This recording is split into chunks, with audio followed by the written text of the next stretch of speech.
South India shopping mall the wedding మంత్ర సరికొత్త wedding collection south India shopping mall.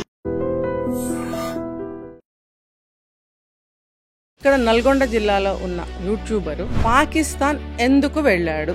జ్యోతి మల్హోత్రా ఉంది కదా, అంటే వీళ్ళు ఒకళ్ళని చూసి ఒకళ్ళు ఇక్కడికి వెళ్తే వెళ్ళాం, మరి అక్కడికి ఎందుకు వెళ్ళకూడదు అనుకుని వెళ్ళారా? పాకిస్తాన్కి ఎందుకు వెళ్లాల్సి వస్తుంది? పాకిస్తాన్ ఉగ్రవాదుల సానుభూతి పరుల ఈ జాకీర్ అనే అతను ఉన్నాడు కదా, అతను ఉగ్రవాద సంస్థ ఒక బహిరంగ సభలో ఇతను ప్రశ్నించడం, అతను మాట్లాడటం, తిరిగి మన హిందూయిజంని మీరు పూజలు ఎన్నిసార్లు చేస్తారు, మన శత్రు దేశం, నువ్వు పహల్గాం దాడులు జరిగే సమయంలో నువ్వు అక్కడ 2 నెలలు ఉన్నావు అంటే నువ్వు గులాంబై ఉన్నావా? ఇంకా ఈ యూట్యూబర్లని ఈ పాకిస్తాన్ వాళ్ళు ఎంతమందిని ఉపయోగిస్తున్నారు? నమస్తే, welcome to iDream trending topic. నేను మీ Rajanirama, public speaker and family counsellor. ఈరోజు మరొక ట్రెండింగ్ టాపిక్తో మేము ముందుకు వచ్చాను. ఈరోజు ట్రెండింగ్ టాపిక్ ఏంటంటే, ఉన్నాడు కదా మన భయ్య సన్నీ యాదవ్, మరి ఇప్పుడు క్షేమంగా ఉన్నాడా? ఏం చేస్తున్నాడు? మరి తను చేసిన అంత పెద్ద మంచి పనికి సంతోషంగా ఆ మధుర స్మృతులన్నీ నెమరు వేసుకుంటున్నాడా? మరి పశ్చాత్తాపడుతున్నాడా? తెలుసుకుందాం. అయితే పాకిస్తాన్ ఎందుకు వెళ్ళాడు?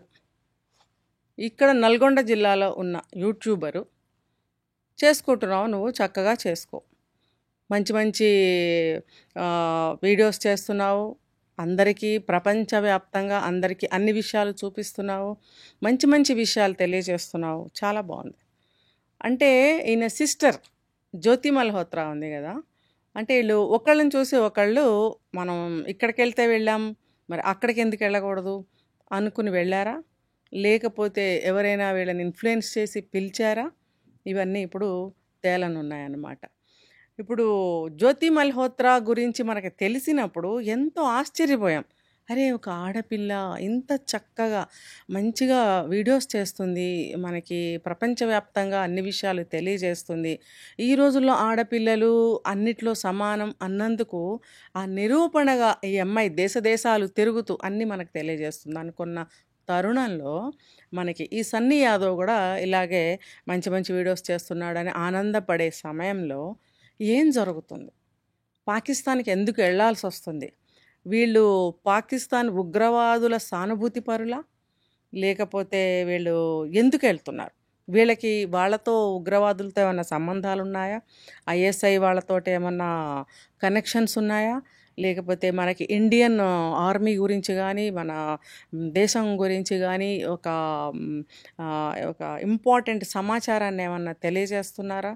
ఇన్ఫార్మర్సా వీళ్ళు? పాకిస్తాన్ యొక్క ఇన్ఫార్మర్సా? లేకపోతే ఏంటి వీళ్ళు గూఢచారులా? ఎందుకు వీళ్ళు ఇలా చేస్తున్నారు? వెళ్ళినవాడు ఎంత ధైర్యంగా, మనకి తెలుసు, వింటున్నాం, చాలా వీడియోస్లో చూసాం మనం, హెలికాప్టర్ సాయంతో వెళ్ళాడు. అంటే ఒక నార్మల్ యూట్యూబర్కి ఇన్నేసి డబ్బులు ఎలా వస్తుంటాయి?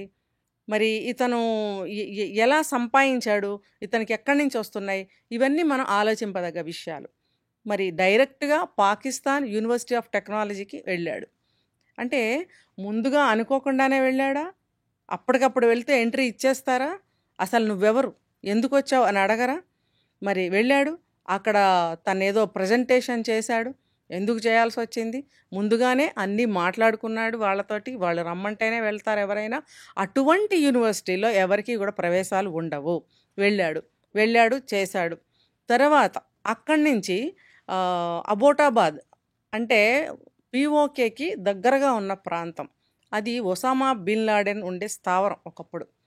మరి ఆ ప్లేస్ గురించి ఎందుకు ఎత్తాడు? అక్కడ ఎవరు క్యాన్సర్ పేషెంట్ ఎవరు, లేకపోతే వీళ్ళకి ఏమనేది కోడ్ భాష, క్యాన్సర్ పేషెంట్ ఒక మందుల గురించి మాట్లాడాల్సి వచ్చింది. ఇతను చేసే పనికి, వెళ్ళిన ప్లేస్కి, ఇతను మాట్లాడుతున్న మాటలకి ఏమైనా సంబంధం ఉందా? క్యాన్సర్ పేషెంట్ యొక్క మందుల గురించి ఇతను ఆ ప్లేస్ గురించి ఎందుకు ఎత్తవలసి వచ్చింది? ఆ మందుల గురించి ఎందుకు ఎత్తవలసి వచ్చింది? ఇవేమన్నా కోడ్సా వీళ్ళకి? ఇది ఎన్ఐఏ వాళ్ళు ఇన్వెస్టిగేషన్లో తేలాల్సింది ఉంది. ఇప్పుడు అనుమానాస్పద పరిస్థితిలో ఈ జకీర్ అనే అతను ఉన్నాడు కదా! అతను ఉగ్రవాద సంస్థకి చెందినవాడు. అతను ఒక బహిరంగ సభలో ఇతను ప్రశ్నించడం, అతను మాట్లాడటం, తిరిగి మన హిందూయిజంని మీరు పూజలు ఎన్ని సార్లు చేస్తారు? మరి మేము 5 సార్లు చేస్తాం. ఇదేనా మీ భక్తి? అన్నట్టు మాట్లాడాడు. అంటే ఇతను ఎవరైతే సన్నీ యాదవ్ ఉన్నాడో, ఇతను మనకి ఫేవర్‌గానే మనకి సపోర్ట్ చేస్తూనే మన హిందుత్వం గురించి, మన పూజల గురించి చెప్పడం జరిగింది.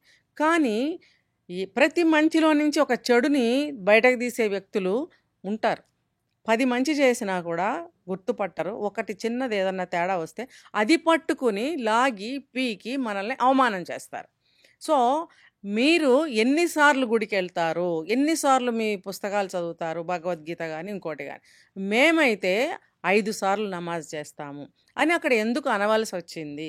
అంటే మనము అక్కడికి వెళ్ళి మన దేశం యొక్క గొప్పదనాన్ని చెప్పాం బాగుంది. కానీ అవతలి వాళ్ళు రిసీవ్ చేసుకుంటే మనం అక్కడ మాట్లాడాలి. ఇప్పుడు అతను అందులో నుంచి కూడా ఒక విషయాన్ని లాగి మనల్ని అక్కడ కూడా బాధ పెట్టడం జరిగింది. ఈ జాకీర్ అన్న అతను ఎవరైతే ఉన్నారో అతను. మరి అక్కడ అయిపోయింది. అంటే ఇతను అటువంటి సభలో మాట్లాడాలి అంటే చాలా నియమాలుంటాయట. దానికి ముందుగా అపాయింట్మెంట్స్ తీసుకోవడము, అది కూడా వాళ్ళ ముస్లిమ్స్‌కే ఇస్తారు. ఇతను Indian, that two south Indian, ఇంకా చెప్పాలంటే తెలుగు అబ్బాయి. ఇంత మారుమూల నుంచి వెళ్ళాడు. అక్కడకి పర్మిషన్ దొరికింది. మాట్లాడాడు సభలో. మీరు గమనించినట్టయితే ఆ వీడియోలో చేతులు కట్టుకుని మాట్లాడుతున్నాడు ఈ బయ్య. ఎవరు? సన్నీ యాదవ్. అంటే నువ్వు అంత ఒబీడియంట్‌గా నువ్వు అక్కడ ఉండాల్సిన రూల్స్ ఉన్నాయా నీకక్కడ? మరి నువ్వు అంత భయపడుతూ పరాయి దేశం వెళ్ళి, మన శత్రు దేశం, నువ్వు పహల్గాం దాడులు జరిగే సమయంలో నువ్వు అక్కడ 2 నెలలు ఉన్నావు. ఉన్నావు అంటే నువ్వు గులాంవై ఉన్నావా? ధైర్యంగా ఉన్నావా? లేకపోతే ఒక మంచి చేయగలను అనే ఒక నమ్మకంతో ఉన్నావా? నువ్వు ఏ ఏ ఇదితో నువ్వు అక్కడ ఉన్నావు? అంటే నువ్వు అక్కడ చేతులు కట్టుకుని మాట్లాడటం వల్ల నాకు వచ్చింది ఈ అనుమానం. నువ్వు అక్కడ ఉన్నావు. నువ్వు అతనితో మాట్లాడావు ఆ సభలో. యూనివర్సిటీకి వెళ్ళావు. ఇంకా నువ్వు ఏమేం చేశావో ఎవరికీ తెలీదు. మరి నువ్వు అక్కడ ఉగ్రవాదుల తోటి కొన్ని నువ్వు కోడ్ భాషలతో మాట్లాడటం అనేది నీ సెల్ ఫోన్ చాటింగ్‌లో బయటపడింది. మరి పోలీసులు ఊరుకుంటారా? ఇంకా ఇంకా తవ్వడం మొదలుపెట్టారు. మొదలుపెట్టినప్పుడు శుభ్రంగా నిన్ను ముందైతే అరెస్ట్ చేశారు. ఇన్వెస్టిగేషన్ చేస్తున్నారు. చేస్తున్నప్పుడు నువ్వు చెప్పాల్సిన విషయాలు ఇంకా చాలా ఉన్నాయి భయ్యా. నువ్వు అక్కడ నిజాలన్నీ ఒప్పుకో.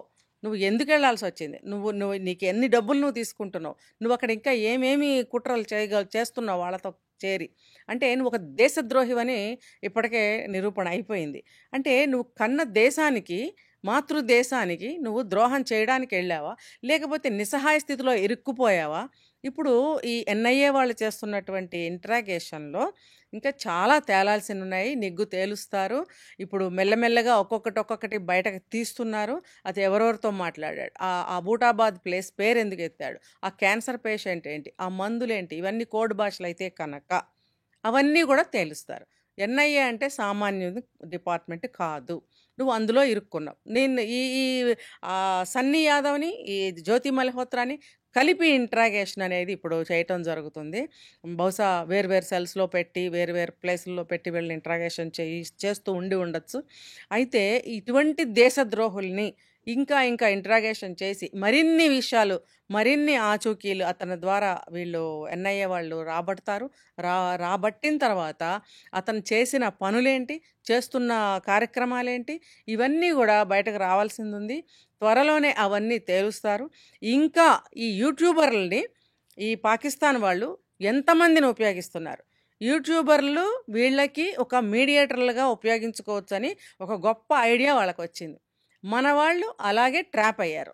అంటే యూట్యూబ్ చేసుకునే వాళ్ళకి ఈ మధ్య మేబీ ఆశలు పెరుగుతున్నాయేమో.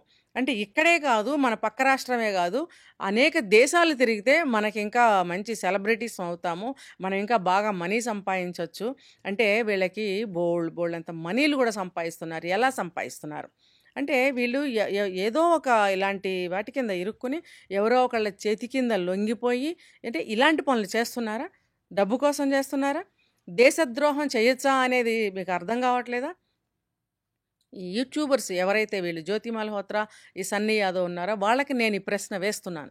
ఇంకా ఎవరైనా ఇలాంటి వాళ్ళు ఉంటే ఈ చట్టం అనేది పట్టుకోక మానదు. వీళ్ళ నుంచి సమాచారం రాబట్టక మానదు. వీళ్ళకి కఠినమైనటువంటి శిక్షలు ఖచ్చితంగా వేస్తారు. ఇది మామూలు చిన్న చిన్న విషయాలు కావు. ఇది దేశద్రోహం. ఇవి ఇంతమంది కలిసి ఇంకా ఎంతమంది ఉన్నారో మనకు తెలీదు, వస్తారు. వీళ్ళని పట్టుకుని వీళ్ళని ఇంట్రాగేషన్ చేస్తే ఇంకా ఎంతోమంది కొండంతో బేకొద్దీ ఎలుకలన్నీ బయటకు వస్తూ ఉంటాయి. సో ఇలాంటి దేశద్రోహికి ఎలాంటి శిక్ష వేయాలి అనేది కింద కామెంట్లో పెట్టండి. తర్వాత తల్లిదండ్రులు, కొడుకు సంపాదిస్తున్నాడు కదా అని ఊరుకుంటున్నారా మీరు? ఎక్కడి నుంచి సంపాదిస్తున్నాడు, అతను చేసే వృత్తి ఏంటి, చేస్తున్న ఉద్యోగం ఏంటి, ఇంత సంపాదన ఎలా వస్తుందని ఎంక్వైరీ తీస్తున్నారా? ఎంక్వైరీ చెయ్యండి. మీ పిల్లలు ఎక్కడికి వెళ్తున్నారు, ఏం ఉద్యోగం చేస్తున్నారు, ఆ ఉద్యోగానికి తగ్గ సంపాదన సంపాదిస్తున్నారా, లేకపోతే ఎక్కువగా సంపాదిస్తున్నారా, కోట్ల మీద సంపాదిస్తున్నారా, ఇది సమంజసమేనా అని తల్లిదండ్రులు ఆలోచించాలి. పిల్లల్ని నిలదీసి అడగవలసిన బాధ్యత తల్లిదండ్రులకి ఎప్పుడైనా ఉంది. ఎప్పుడూ కూడా తల్లిదండ్రులు కనిపెడుతూనే ఉండాలి. నీకేం తెలుసు అన్నా సరే నువ్వు ఏ దారిలో నువ్వు డబ్బు సంపాదిస్తున్నావు అని అడగాల్సిన బాధ్యత తల్లిదండ్రులకు ఉంది. ఇలాంటి దేశద్రోహుల్ని మన గవర్నమెంట్ వదిలిపెట్టదు. మనం వేచి చూద్దాం. Thank you.